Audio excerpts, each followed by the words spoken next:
Sequels are risky business. They can at times be cynical money grabs devoid of adding any real value. Thankfully, the Varla Eagle One V2 is not one of those.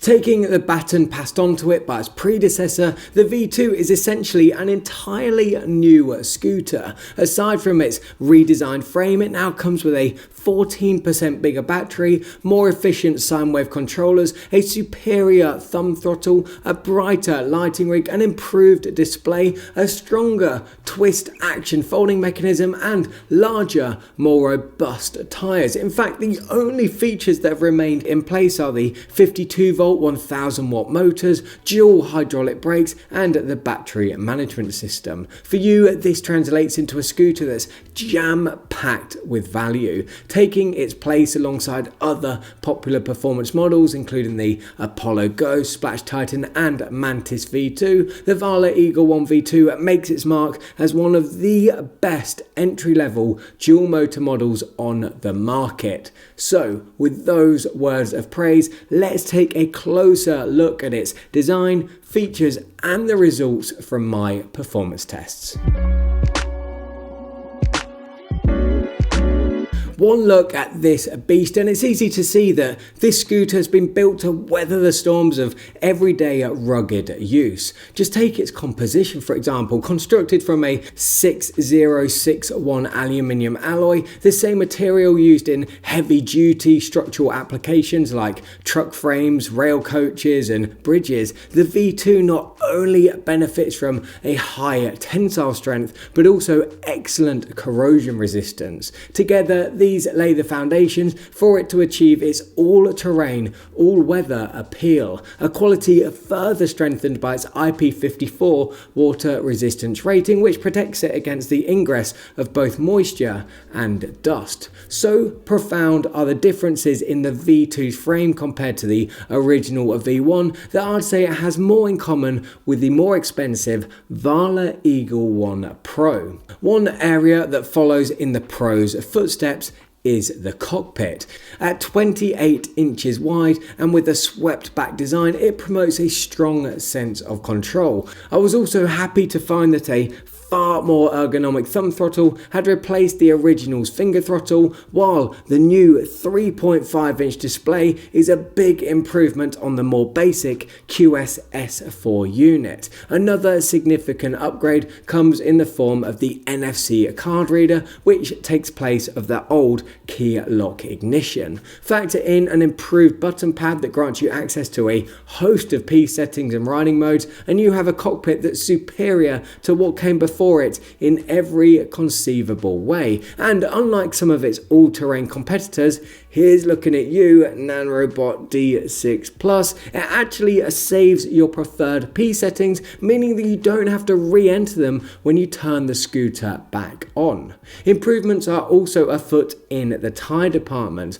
While the 10 by 3 inch inner tube tyres of the original performed admirably, they were susceptible to pinch flats and punctures. Thankfully, these threats have been squashed with the V2's new tubeless tyres, which are both thicker and half an inch wider. They also sport an all-terrain tread pattern that delivers far more traction while traversing loose surfaces. Then there's the new folding mechanism. Gone are the dual collar clamps that would loosen mid-ride to make the V1 stem feel rickety. In their place is a much stronger twist action contraption and grenade style pin that locked everything into place. The mechanism, which looks like a oversized thumbtack screws into two grooves, one above and one below the folding joint. Once tightened, it guarantees stability, as evidenced by my test where I exerted a lot of pulling and pushing force on the handlebars while navigating unpredictable off-road terrain. It's also worth noting that I found the stem to be a little stiff to fold. This, however, is a positive attribute of its design, as it reinforces its rock-solid wobble-free build. Once you manage to collapse the stem, the hook on the back of the handlebars conveniently latches to the metal bar protruding from the kick plate.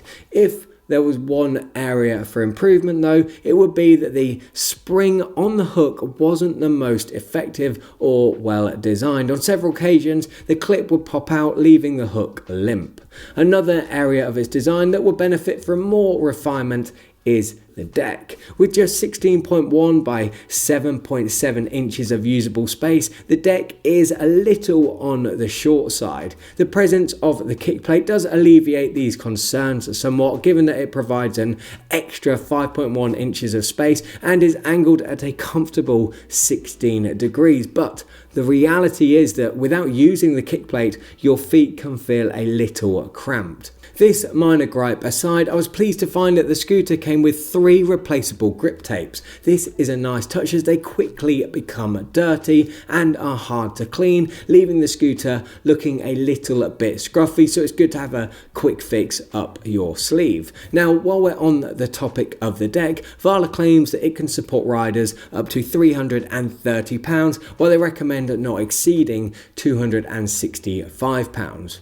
Based on my experience, I weighed 197 pounds while testing the V2 and it performed well. Considering its motor and battery power, it gets my seal of approval as a top contender for heavier riders. Now, before we conclude this section of the review, I can't forget to mention the lights. Considering that the original Eagle One was void of a headlight, the addition of the V2's high-mounted unit is a vast improvement. Not only is it big, bright and well positioned, but it illuminates enough of the way ahead so that you don't need to fork out any extra on additional clip-ons. Elsewhere, the dual deck embedded taillights boost your visibility, while they also function as brake lights. The colourful strip lights that line both sides of the deck add a dash of flair too.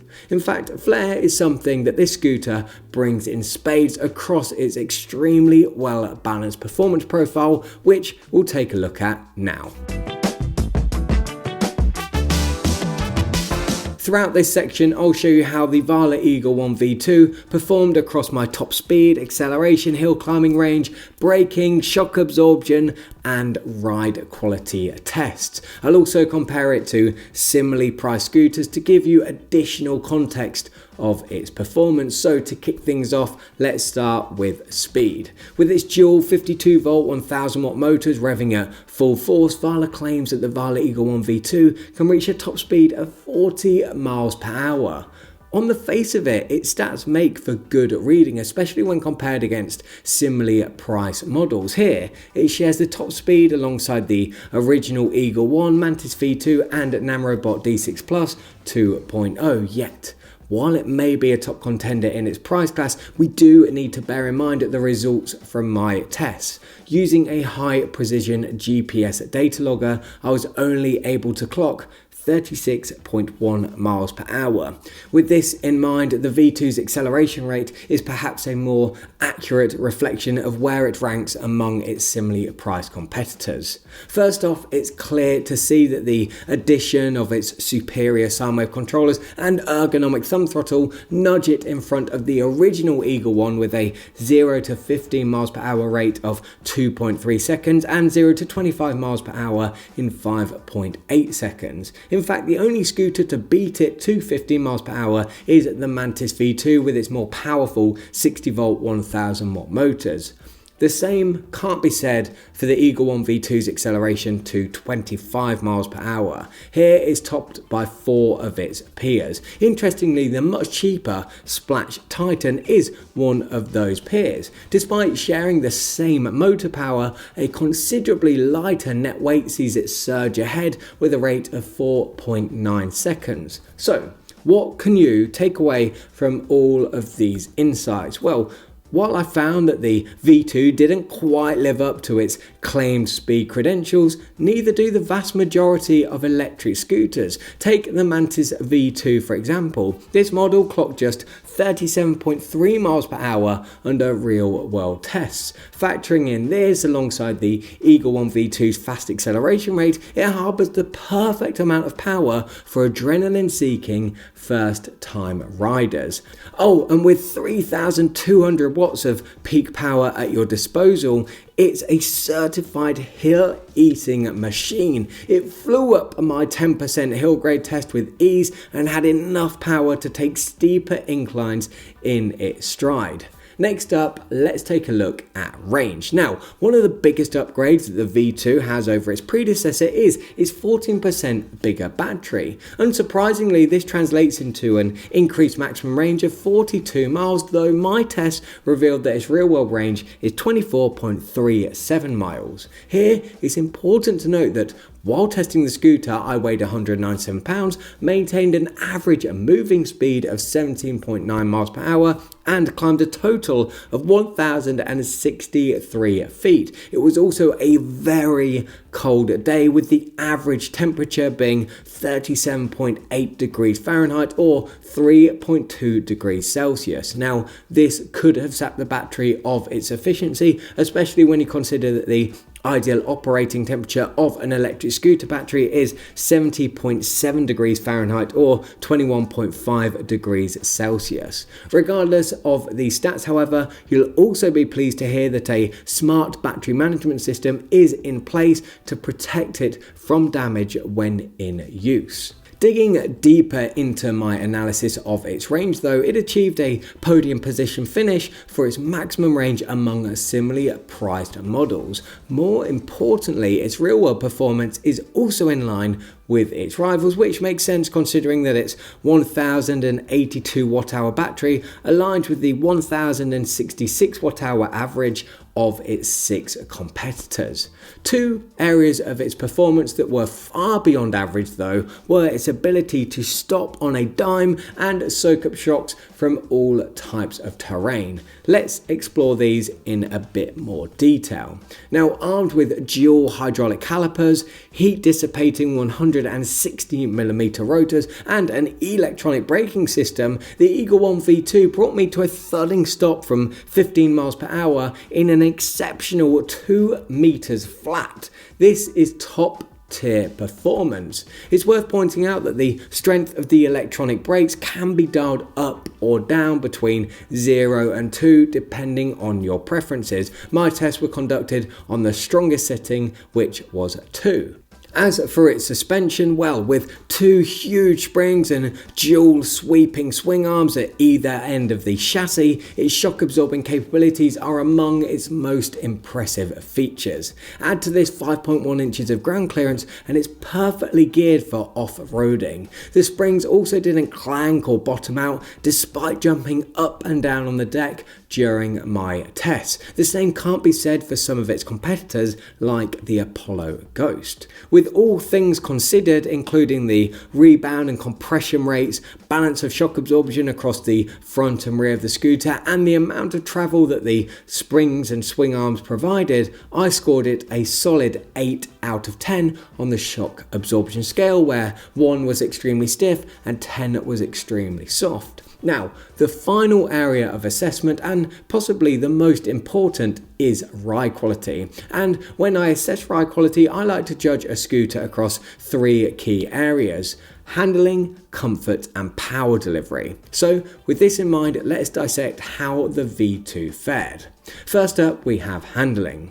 While the V2's expansive handlebars and easy to reach controls certainly set the foundation for control, the 2 defining factors that elevated its prowess were its 9-degree rake angle and well-balanced frame. Here, the V2 afforded the dimensions, geometry, and build to inspire confidence. The rake angle hit the sweet spot between stability and maneuverability, while the stem, chassis, and everything in between was perfectly balanced with an even distribution of weight. Next, we have comfort. Now, it's no surprise that I think that the deck would benefit from being longer, but with the accompanying kick plate, it's easy to let this minor gripe slide. Besides, its shock-absorbing credentials and juicy tyres promise a riding experience that remains comfortable. I rode it for 1 hour, 22 minutes and 55 seconds while completing the range test, and could have easily kept going if the battery persisted. This may not seem like a long duration, but trust me when I say that it can at times be extremely taxing when attempting to complete range tests on scooters that aren't as well equipped as the V2. Last on the list is power delivery. Here, the 25 amp sine wave controllers are the jewel in the V2's ride quality crown. Their ability to funnel power can be likened to a roll-on, roll-off dimmer dial that gradually increases and decreases the brightness of a light bulb. The same smooth flowing pattern of power is generated by the controllers, resulting in a throttle response that feels refined and controllable as opposed to jerky and abrupt. So that sums up the performance report, which means it's now time for me to give my final verdict. The Varla Eagle One V2 has been positioned as the perfect gateway into the world of fast all-terrain electric scooters. So, does it achieve this lofty claim? Put simply, yes. Not only is it powerful and packed full of features, but thanks to its well-calibrated suspension and hybrid tyres, it seamlessly transitions from street to off-road routes without so much as a flinch. This is a scooter that thrives in both the city and the wild. It's not out of reach for new riders either. While it boasts an adrenaline-worthy top speed, it's still a welcoming beast that can be easily tamed. Then there's its inclusivity. Thanks to its 41.3-inch deck to handlebar height and 330-pound load-bearing capacity, it's suitable for both tall and heavy riders. To be precise, I'd say that 6'4" is the maximum height that the scooter can accommodate before you need to crouch. With all things considered, its pros are as follows. It's a top contender in its price class, it's packed full of features, it has an extremely well-rounded performance profile, it offers great value for money, it's powerful yet tameable, handling, control and maneuverability are all assured, its plush suspension is primed for differing terrain, making it an all-terrain powerhouse. Its throttle response is super smooth thanks to its sine wave controllers. The stem is rock solid thanks to the super secure folding mechanism. It's suitable for tall and heavy riders. The display is large, bright and easy to read. The NFC card reader enhances security. The lights are sufficient for night rides. The dual hydraulic brakes are sharp and responsive, and it has an IP54 water resistance rating. Cons include the deck is short, but the well-designed kick plate adds an extra 5.1 inches of space, and the grip tape quickly becomes dirty and is hard to clean. Now, while the Eagle One V2 is a great scooter, you may also want to consider one of the following alternatives. First up, we have the extremely popular Mantis V2. Not only does it have a 19% faster acceleration rate to 25 miles per hour, but it's also 17 pounds lighter, more nimble, and has a brighter lighting rig with turn signals. Plus, the deck is 3.9 inches longer, meaning more space to find a comfortable stance. But you will have to make some sacrifices with its less ergonomic finger throttle, a folding mechanism that isn't as robust, and although it can be ridden across varying terrain, it doesn't come equipped with all-terrain tyres as stock. Next, we have the SPLACH Titan. This is an even cheaper entry point into the dual motor all-terrain scooter market. It accelerates to 25 miles per hour, 16% quicker, it's 18 pounds lighter, and it has a better lighting rig with a brighter headlight as well as customizable stem and deck LEDs, but it's not as well suited to heavier riders since it can only support up to 220 pounds and it has a 20% longer stopping distance. The third third and final alternative is an option that you may want to consider if you want a street grade scooter with style.